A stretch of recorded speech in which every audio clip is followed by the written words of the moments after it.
Hello and welcome to Positively United. Today, Friday the 17th of April 2026.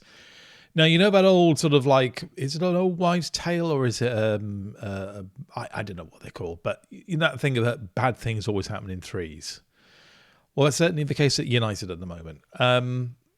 This video is my predicted starting 11 for the game against Chelsea. I'm going to do my own starting 11, and the one I think Michael Carrick will go for is one difference, I think, between the two. There may be more because it's a complicated situation.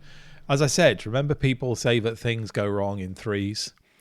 Well, the first thing that went wrong, of course, was the extended ban on Harry Maguire. Now, of course, Harry Maguire got sent off against Bournemouth in ludicrous circumstances. Should never have got sent off, in my opinion, anyway.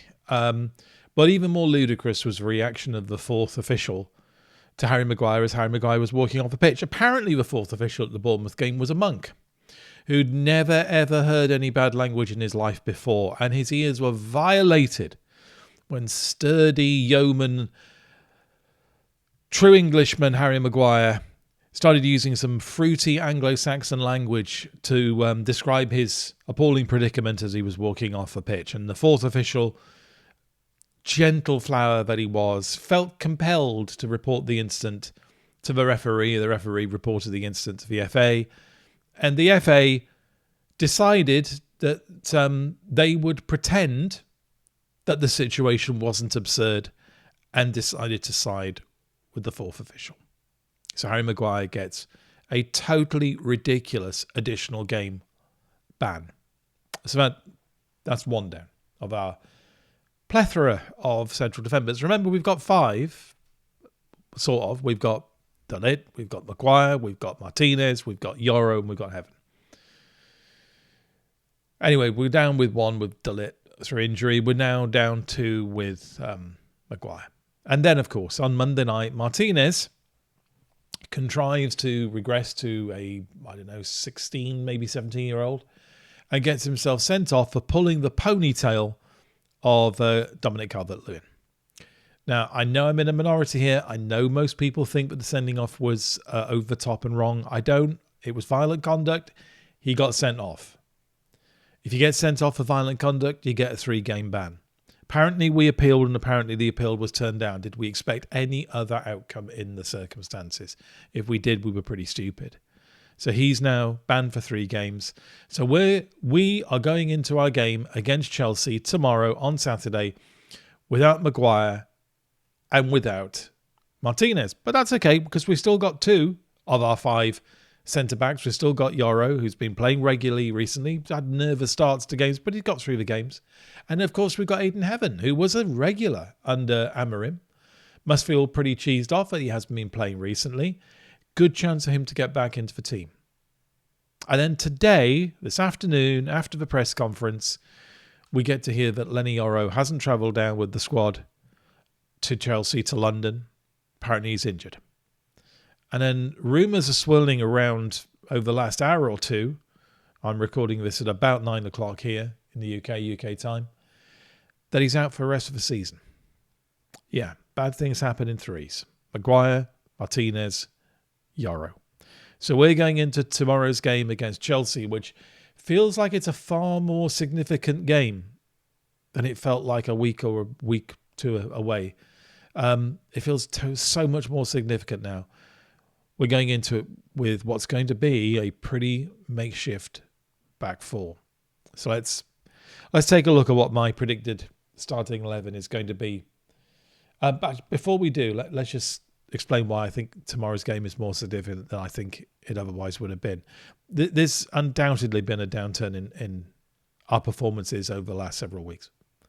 It's silly to pretend otherwise. We've struggled. We haven't shown free-flowing football. We haven't been on top of our game. We've looked lethargic, particularly the opening 15, 20 minutes of games. And it seems a bit surprising as to why that's the case and why that should be. Some people have mentioned that the team doesn't look like it has the same intensity that it did under Amorim. And maybe Amorim did get the team to play with more intensity.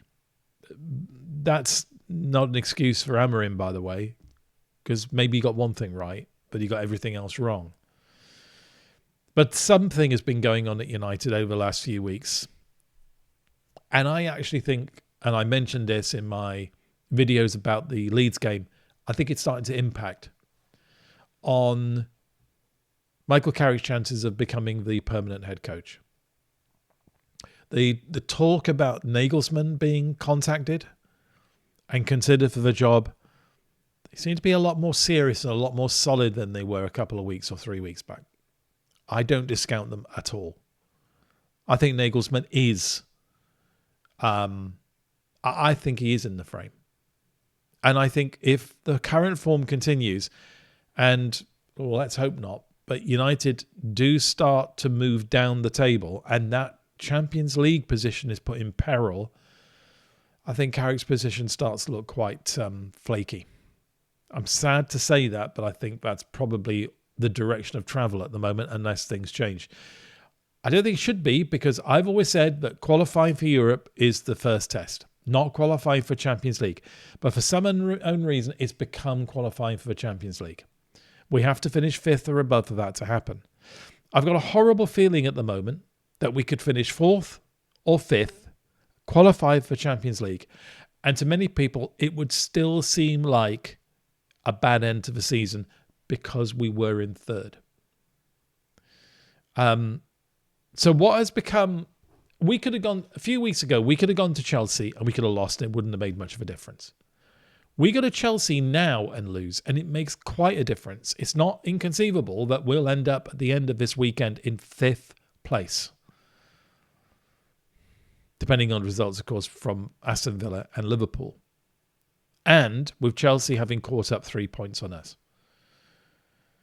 So I think Carrick and I think the team need to put in quite a performance tomorrow. I'm not saying we need to win. I think winning is going to be quite tough. But I think we need to come out of there with a draw, at least. It'd be nice if we won. I think defeat would set quite a few alarm bells ringing, because that would mean 3 defeats in the last 5 games and 1 win in 5.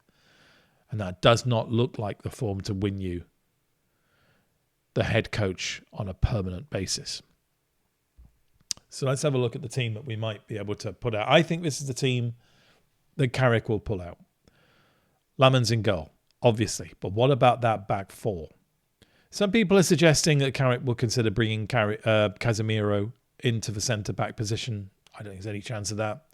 I think if he does that, even I'd start to worry about Carrick. Casemiro has to stay in the midfield because of the qualities that he has in the midfield. I think, well, Heaven is going to play, clearly. He's our now 1 fit out of 5 centre-backs. I suppose there would have been an argument for moving Shaw into the centre-back position, but because I think the other centre-back is going to have to be Mazraoui, who else could it possibly be? I think to play Shaw and Mazraoui as the 2 centre-backs really doesn't feel right. To play 2 players who don't normally play as centre-backs in the centre-back position just seems like too much of a risk. Let's have at least 1 player there who's naturally a centre-back. So that's Aiden Heaven. So I think the 2 centre-backs will be Heaven and Mazraoui, with Shaw playing in his traditional position and Dalot playing as right back. I think Dalot was going to come back in the team anyway. I think the person who wins, if that's the right word, who benefits as a consequence of these latest developments is Mazraoui, because I think he would have been dropped had it not been for the Yoro injury. So a back 4 of Dalot, Mazraoui, Heaven and Shaw. Midfield, Casemiro stays there. He has to. My real concern is about who plays with Mainu. The press conference today, Carrick said that Mainu is training on grass and he's a contender for tomorrow's game. That worried me. Contender for tomorrow's game. Now, is he being cute? Is he holding back a little bit? Is he trying to play Chelsea play a bit of a guessing game? Who knows? I think if Mainu was fully fit and definitely going to play, I think Carrick would have said so. I worry about whether Mainu will be ready or not. Obviously, if he's not ready or not, it's going to be Ugarte playing in that position. And Yeah, I think we can expect the same first 15 to 20 minutes we had against Leeds. I think it's going to be bloody at Stamford Bridge, if that's the case. Yeah, bloody. So let's hope to God that Mainu is fit. So let's hope that central midfield position is filled by Casemiro and Mainu. Now, up front, the advanced midfielders, I think it's going to be Cunha, Fernandes and Diallo. Despite the fact that Diallo, some people didn't think he had a good game against Leeds. I thought in the early part of the game he was quite bright, actually. I don't see any reason not to play him. And I think he's going to drop Šeško and play Mbeumo up front. And I think that's probably, in Carrick's mind, actually the right thing to do, because I don't think Šeško played well.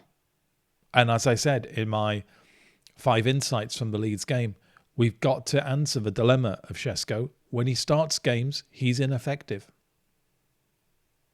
He just is.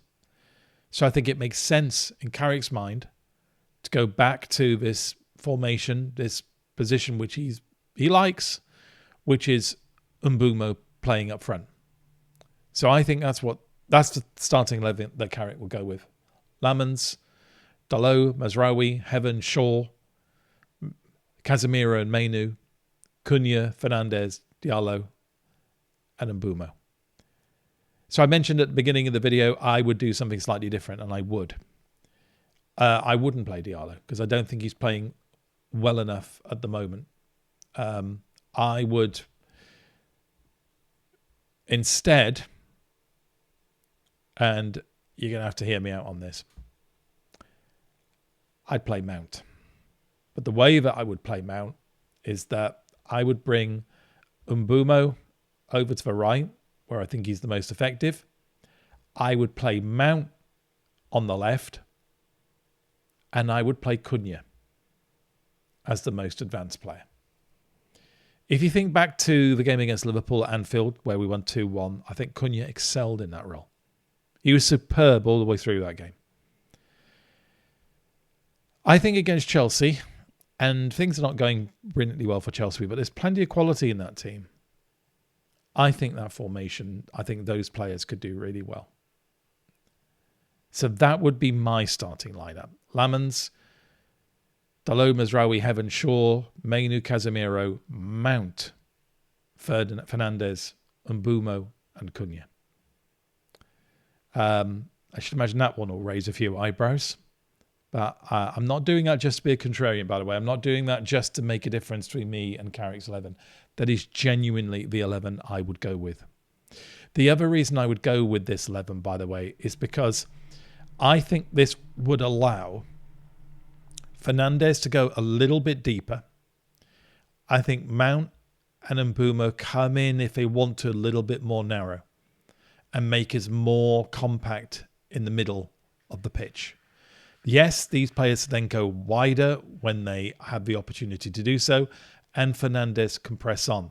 But I just think this formation, with the players we have at our disposal at the moment, could potentially be a more flexible formation than one we've been playing recently. So there you go. That's my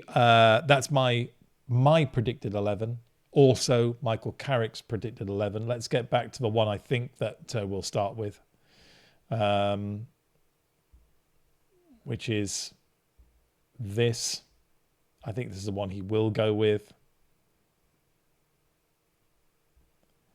Cunha on the left, Ahmad on the right, Fernandes as the number 10, and Mbeumo as the most advanced forward. I think that's what he will go with. But just bear in mind, I think bringing Mount in is a definite positive option.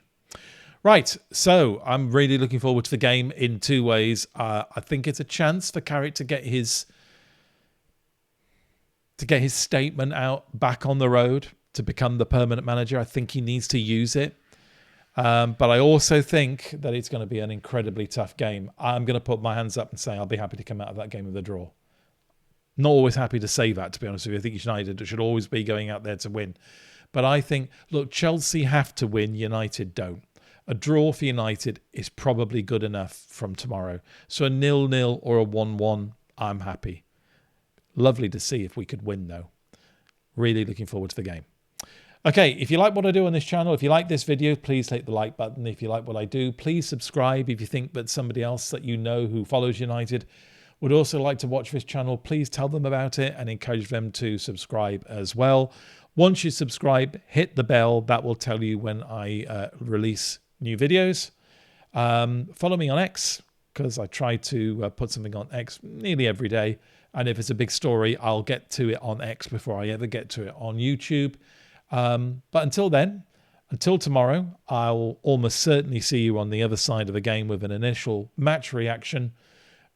Remain positively United, even when we've only got one centre back.